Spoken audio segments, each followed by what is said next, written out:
Buenos días compañeros, hoy vamos a tratar el tema de proteínas plasmáticas para la ayudantía de Bioquímica 2. En modo de introducción podemos decir que la bioquímica clínica es la especialidad que estudia los aspectos químicos de la vida humana, en la salud y en la enfermedad.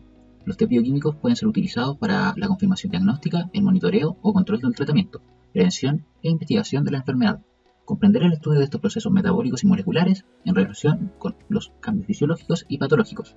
Por tanto, son los test y pruebas bioquímicas las que nos van a ayudar en nuestro día a día como médico general. Acá se nos muestra las fases de procesamiento de las muestras en el laboratorio clínico. Tenemos que dividir tres etapas: la fase preanalítica, la fase analítica y la fase posanalítica. La primera corresponde al conjunto de operaciones que transcurren desde que se realiza la orden médica hasta el momento del análisis. Incluye la recolección de la muestra, la recepción en el laboratorio, registro y manejo de la muestra. En la fase analítica se va a ver todo el conjunto de operaciones relacionadas directamente con la medición de una técnica, prueba o examen. Incluye el procesamiento de la muestra, la obtención, la interpretación, validación y registro del resultado. Mientras que en la fase posanalítica corresponde al conjunto de operaciones que transcurren desde la emisión del informe del resultado del paciente hasta el momento de la revisión médica por el profesional de la salud.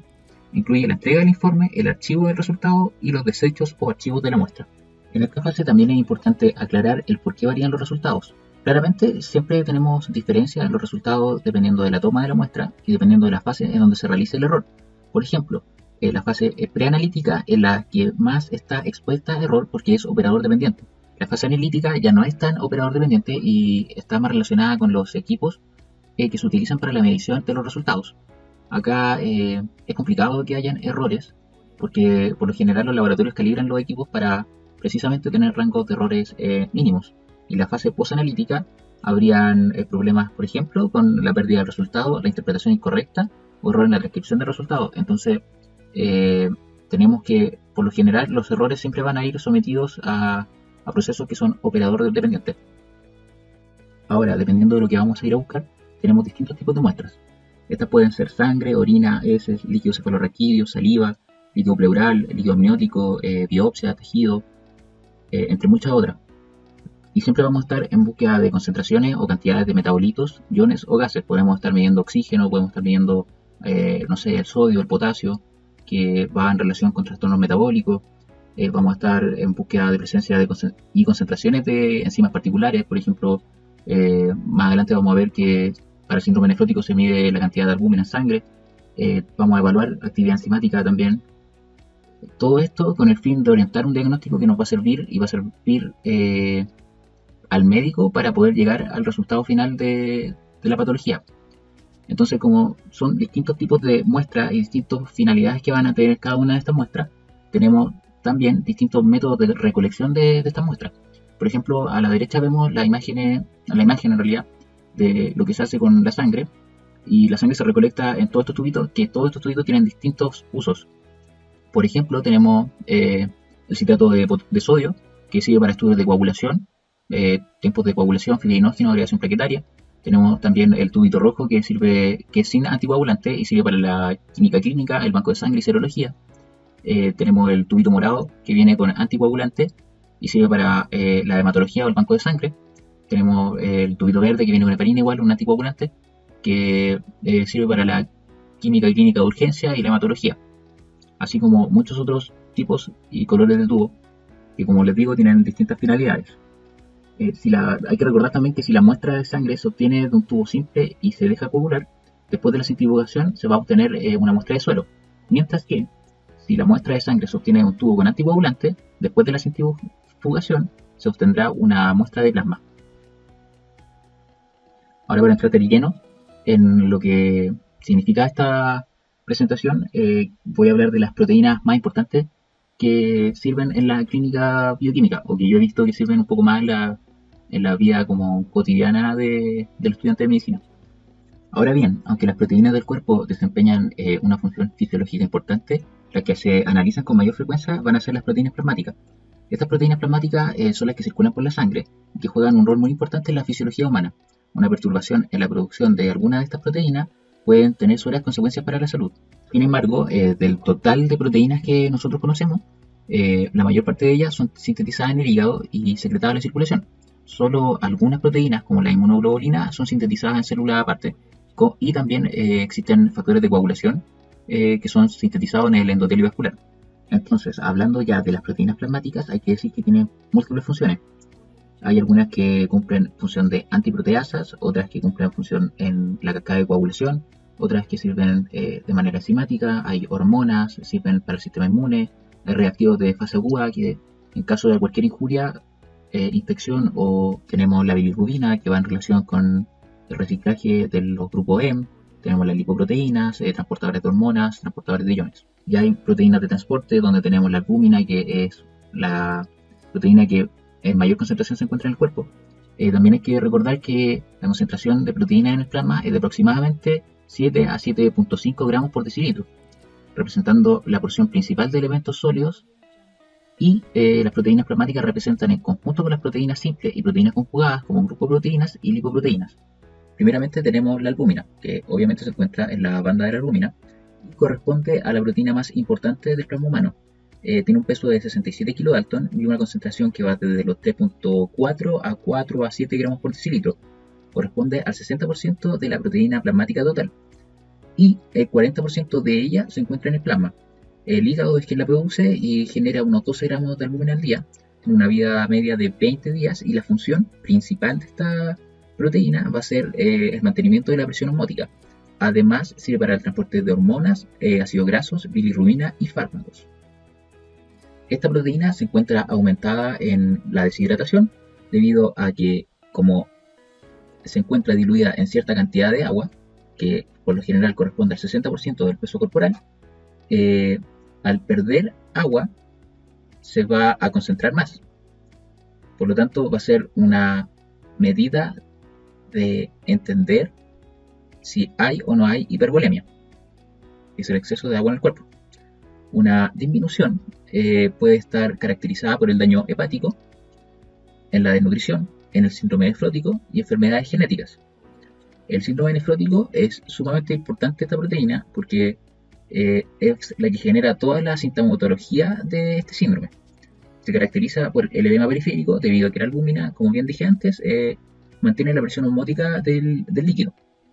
Por tanto, al disminuir la albúmina, debido a que se excreta por la orina en este síndrome, el líquido intravascular va a pasar al intersticio y va a generar el edema.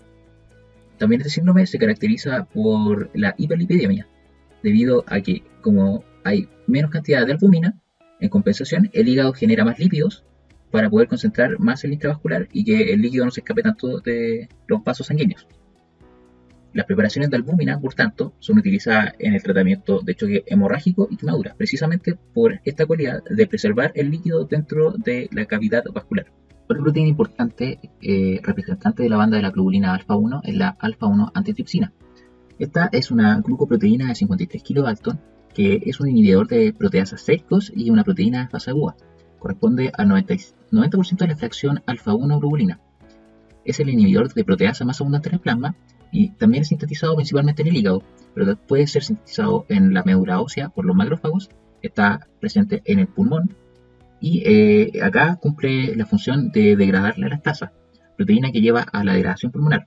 Por esto, un déficit de alfa-1 antitripsina puede generar lo que se conoce como enfisema pulmonar. También se encuentra en el hígado, debido a que se sintetiza ahí, y previene el daño hepático crónico.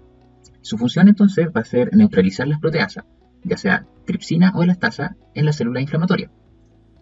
El hábito de fumar ocasiona la oxidación de la metionina 358, lo que lleva a la inactivación de esta proteína y puede contribuir al desarrollo de enfisema. Seguimos con la alfa-fetoproteína, también representante de la banda globulina alfa-1. Esta es una glucoproteína de 76 kilodalton que es sintetizada en el saco vitelino fetal y en las células parenquimatosas del hígado. Está presente normalmente solo en el feto, alcanzando un punto máximo a las 13 semanas de gestación. Su concentración en el plasma es de 1 por 10 elevado a 5 gramos por litro. Su función, si bien es desconocida, sirve para, y se utiliza en realidad en clínica como marcador tumoral para cáncer de ovario, hígado y testículo. Se ve aumentada en el líquido amniótico en caso de espina bífida, defecto del tubo neural, enfermedad hemolítica del recién nacido. También se encuentra disminuido en el embarazo cuando indica riesgo de síndrome de Down, y trisomía 18. La ceruloplasmina, representante de la banda globulina alfa 2, corresponde a una glucoproteína de 134 kilodalton. Contiene 6 átomos de cobre. Esta proteína se caracteriza por ser una proteína de fase aguda, es decir, que en cualquier tipo de injuria esta se va a ver elevada. Es sintetizada por el hígado, está presente en la circulación. Más del 90% del cobre sintético total se encuentra unido a la ceruloplasmina. Su concentración va entre 0,15 y 0,60 gramos por litro y tiene la función de transportar cobre en la sangre. También participa en el metabolismo del hierro. Está aumentada en procesos inflamatorios y en tumores. Una disminución genera la enfermedad de Wilson o degeneración hepatolentricular, desnutrición, hepatopatía grave y síndrome de Menkes. La enfermedad de Wilson entonces va a ser una enfermedad genética que se hereda de forma recesiva y provoca acumulación de cobre en los tejidos. Una de las características fundamentales de esta enfermedad es el anillo de Kayser-Fletcher que se encuentra alrededor de los ojos. Este anillo se genera por las altas concentraciones de cobre libre que hay en el organismo. Luego, como representante de la banda globulina beta, tenemos a la transferrina. Esta corresponde a una glucoproteína de 76 kilodalton, donde cumple una función principal en el transporte de hierro. También funciona como proteína de fase aguda. Además, tiene la función de la prevención de la pérdida del hierro por el riñón. Va a estar aumentada en la anemia hipocrómica microcítica, más conocida como anemia ferropénica, debido a que, como hay una poca cantidad de hierro en el organismo, aumentan los niveles de esta proteína transportadora de hierro para salir a buscar el hierro y poder llevarla a donde se necesita. Se encuentra disminuida en desnutrición, hepatopatía, inflamación y hemocromatosis. Acá vemos todo el ciclo que genera que genera el hierro en realidad, donde ocurre la absorción intestinal de hierro, que pasa a la transferrina. De la transferrina pasa a la hepcidina, donde es almacenada, y luego pasa a la médula ósea, donde se ocupa para la formación de glóbulos rojos. Los glóbulos rojos después se reciclan, pasan al sistema retículo endotelial y de nuevo la transferrina los transporta a la hepcidina. Otra proteína correspondiente a la banda de la globulina beta es la proteína C reactiva, la cual es una glucoproteína que pesa 118 kilodalton, la cual es pentamérica y tiene una función como proteína de fase aguda. Su concentración en el plasma es muy baja, siendo 0,01 gramos por litro. Además, tiene la función de activar el complemento y promover la fagocitosis. Aumenta en trastornos inflamatorios, fiebre reumática, infecciones bacterianas, infarto al miocardio, artritis reumatoide, carcinomatosis e infecciones virales. Su disminución se da por la dieta, por el ejercicio, por el cese del hábito tabáquico y algunos agentes farmacológicos como las estatinas. Por tanto, esta proteína se ocupa principalmente como un factor de riesgo cardiovascular, es decir, la gente que tiene aumentada esta proteína de manera normal tiene un mayor riesgo de tener un evento cardiovascular. Al lado derecho coloqué una tablita que representa los reactantes de fase aguda con su elevación y su concentración máxima en plasma. Como vemos, la proteína C reactiva es la primera que se eleva al momento de una injuria. Acá vemos todas las situaciones que podrían generar el aumento de la proteína C reactiva. Las bandas de las globulinas gamma corresponden a las inmunoglobulinas o anticuerpos. Estas corresponden a 5 y tienen distintas funciones en la tarea inmunológica, como por ejemplo la IgE se aumenta en condiciones alérgicas, asma, fiebre de heno o parásitos. La IgG es capaz de cruzar la placenta y se incrementa en hepatitis víricas antiinmunes, cirrosis e infecciones. La IgA se encuentra en todas las mucosas, ya sea respiratoria o gastrointestinal, y está relacionada con la respuesta inmunológica primaria. Por último, como representamos cada una o tuvimos representaciones de cada una de las bandas de la electroforesis, podemos asociarlas a ciertas patologías. El patrón A va a corresponder al patrón referencial. El patrón B corresponde a una disminución de la albúmina y a un aumento de la banda gamma. Esta indica aumento monoclonal de alguna inmunoglobulina. Esto puede ocurrir debido a una disminución relativa de la albúmina, ya que tiene mayor concentración en el plasma. Una disminución en alfa 1 corresponde a principalmente la alfa 1 antitripsina. Hay una enfermedad que cursa con deficiencia de esta proteína. La banda D corresponde a la disminución de la albúmina y aumento de alfa 2 y beta. Esto se observa generalmente en el síndrome nefrótico, ya que en esta patología la membrana del glomérulo está alterada y se van a perder proteínas de bajo peso molecular, como la albúmina. Hay un aumento de alfa 2 debido a que en esta banda se encuentran las proteínas de gran peso molecular. Por tanto, no van a pasar la pared glomerular y no se van a excretar por la orina. En E tenemos la disminución de la albúmina y aumento de alfa 1 y alfa 2. Esto es característico de una inflamación aguda que cursa con disminución de la albúmina y aumento de los reactantes de fase aguda. La imagen F corresponde a una disminución de la albúmina, aumento de las inmunoglobulinas y una generación de un puente beta-gamma que es característico de la cirrosis, debido a que por el daño hepático disminuye la secreción de la albúmina, aumentando las concentraciones relativas de las otras bandas.